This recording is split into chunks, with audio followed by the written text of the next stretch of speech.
Hallå alla, let's talk about the feature patch. So last week we got some PvP and world versus world changes. This week ArenaNet will reveal info on changes that are to improve the GW2 experience for veteran and new players. Okay, so first day of week 2, continued improvements to Megaserver. Good, now add a manual way to choose which overflow map you want to go to.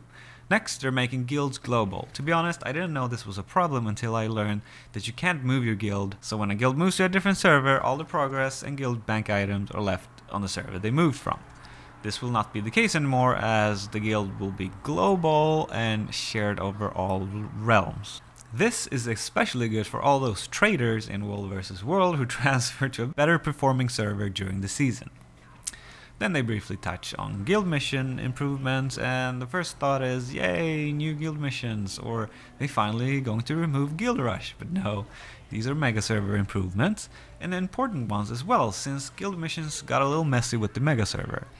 ArenaNet is trying to make sure that you get on the same map as your guildmates during guild missions. That's good and all, but it's still an automatic system in the background, and I think that most of us just want a way to manually select which overflow map to go to. That way, instead of having to taxi people, you can just write it in the guild chat which overflow map they're in, and then have people join at their own leisure. Next, we got info on how the game will ask you to move to a different map when your map copy gets empty. Great stuff, and if you decide to move, you also get a buff. I love these small changes. Last but not least, they're also trying to improve the language split with the Megaserver, meaning that they'll try to make sure that you end up on the correct map with the correct language when the population is high. However, when there is a low population, it will not split the languages, since a higher player count is probably more preferred than making sure that the correct language appears in the chat window.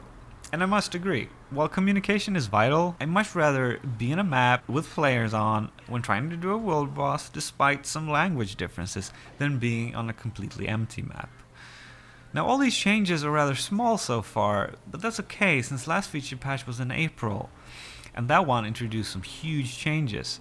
It takes time to implement stuff, and I don't expect ArenaNet to make even bigger ones during a period of 4 months. Small changes in PvP are good, they might not seem important, but they improve the overall feel of the game. With that said, big PvP and World vs. World changes are welcome, since those aspects haven't really seen much change. Until next time, be safe.